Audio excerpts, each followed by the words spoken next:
Hey, it's the Nerdy Sports Fan, and we're doing record predictions. The schedule's out now. We've had some days to chew on it, and we're going through team by team every game in the schedule. We're putting some into the win category. Lock, it's definitely going to happen. Some into the loss category, same situation. The remaining games are going to a sort of a toss-up situation. So, look, I'm a realist, okay? There's a lot of parity in this league, and you're not going to be able to call wins and losses from the parking lot of the stadium at this point in the year. So, being a realist, that's why the toss-up category exists here.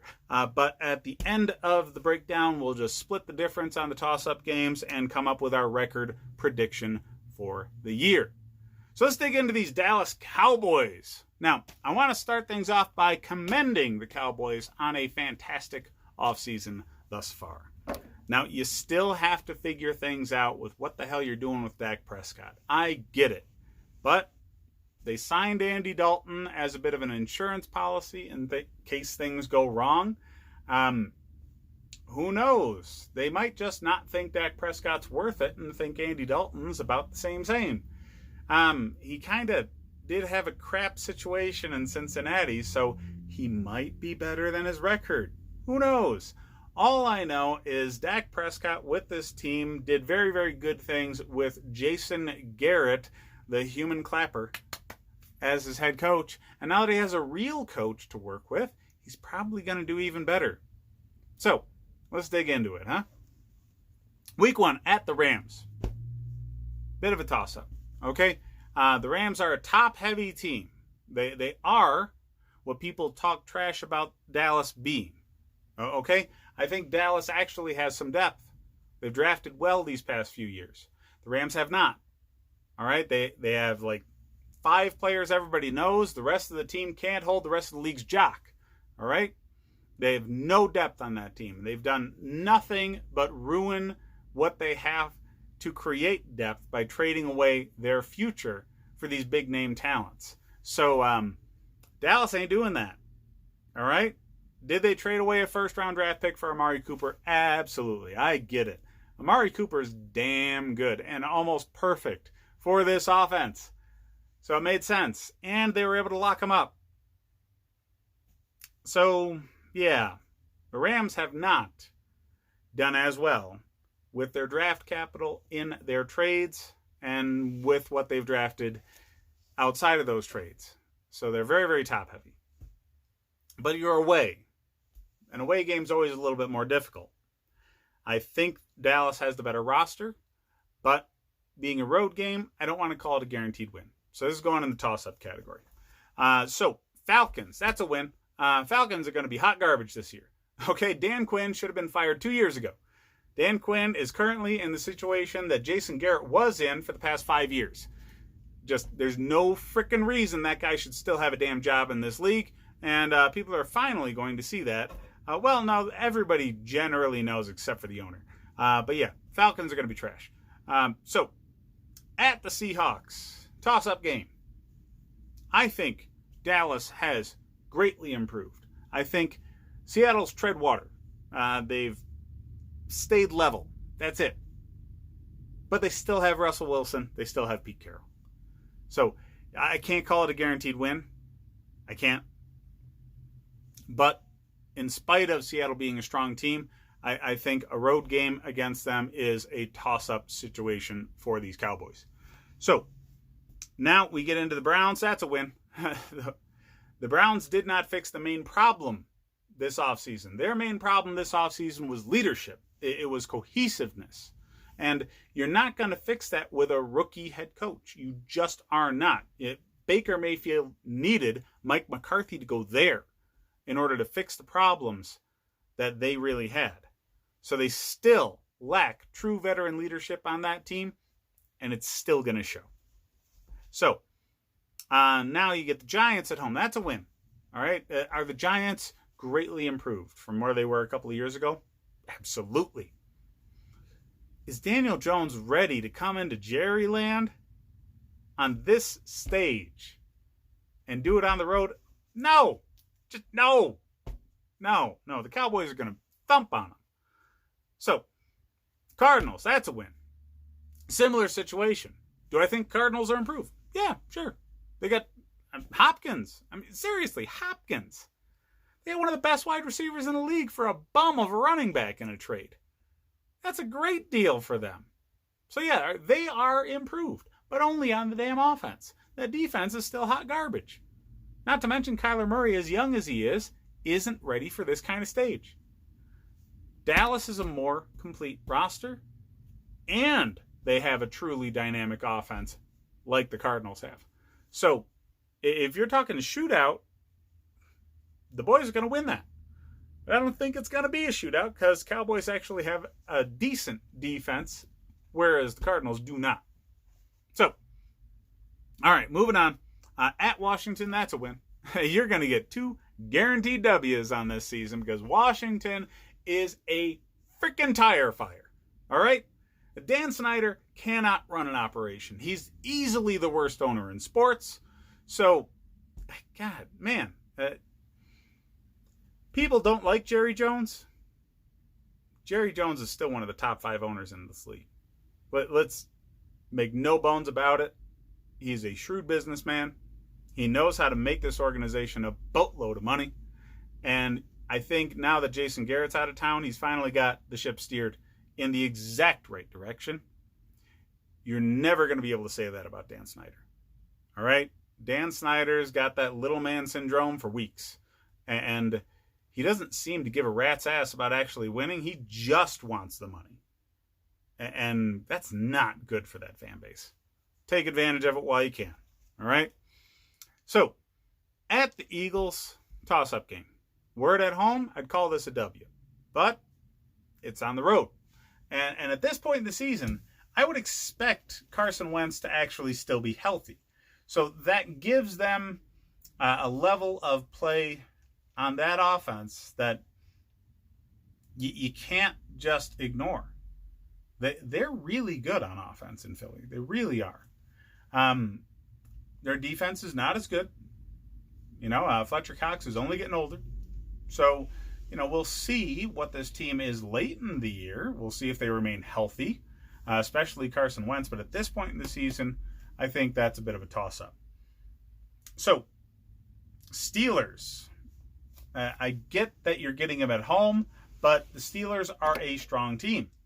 And you just don't know what Big Ben is.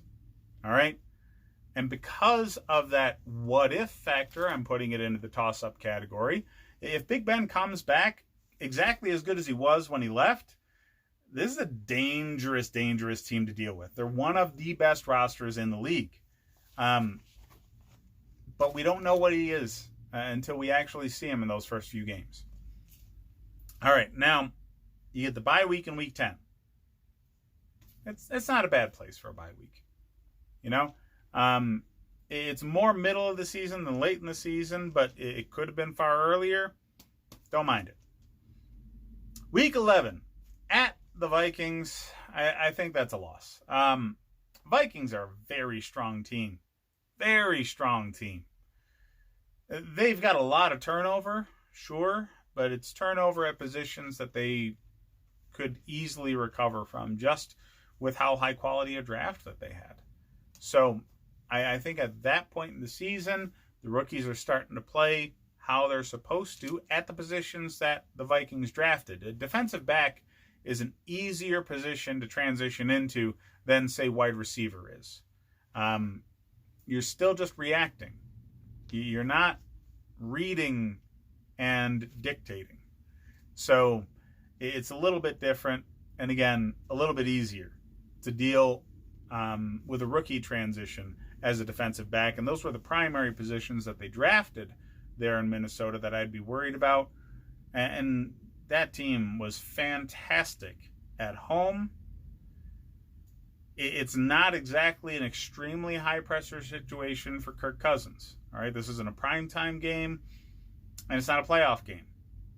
So all of those positive factors for Minnesota, I expect them to win at home. All right, so Washington. Again, that's a W.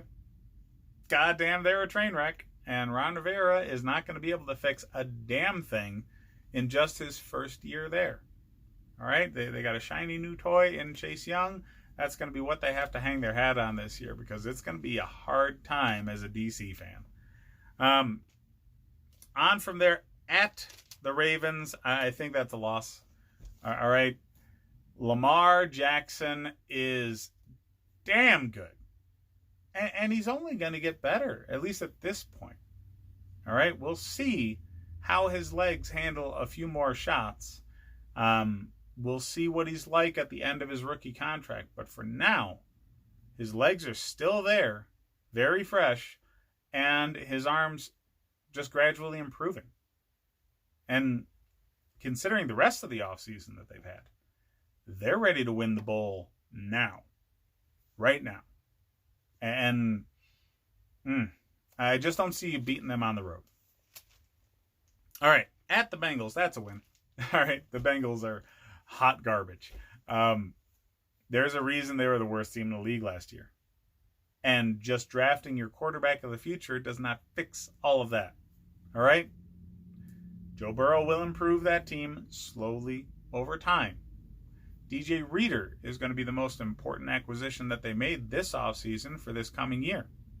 And he just is not enough to fix all the problems on that defense. This is going to be an easy one for the Cowboys. All right, so 49ers. You're getting them at home. So that's what put this into the toss-up category. The 49ers were one of, if not the best team in the league against real competition last year.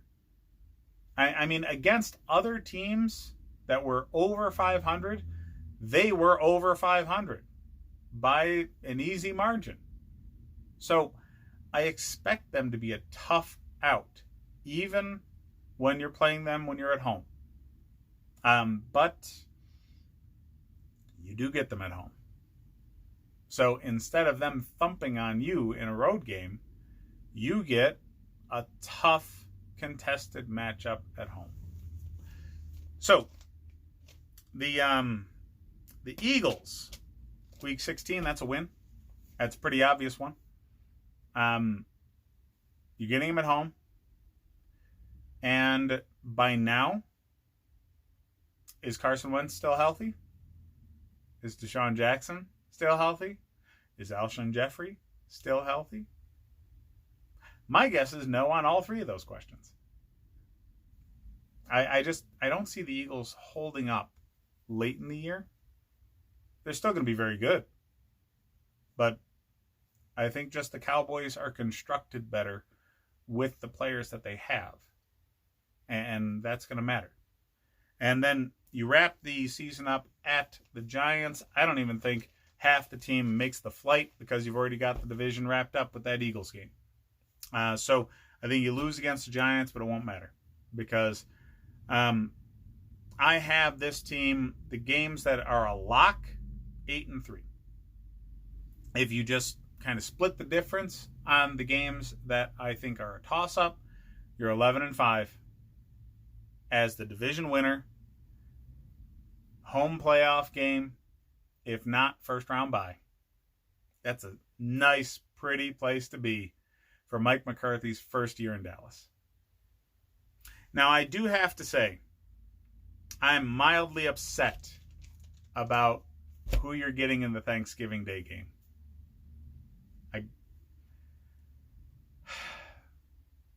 Washington has a terribly racist team name and logo, and getting them on Thanksgiving is just thumbing your nose at an entire race of people that have already gone through way too much in this nation's history.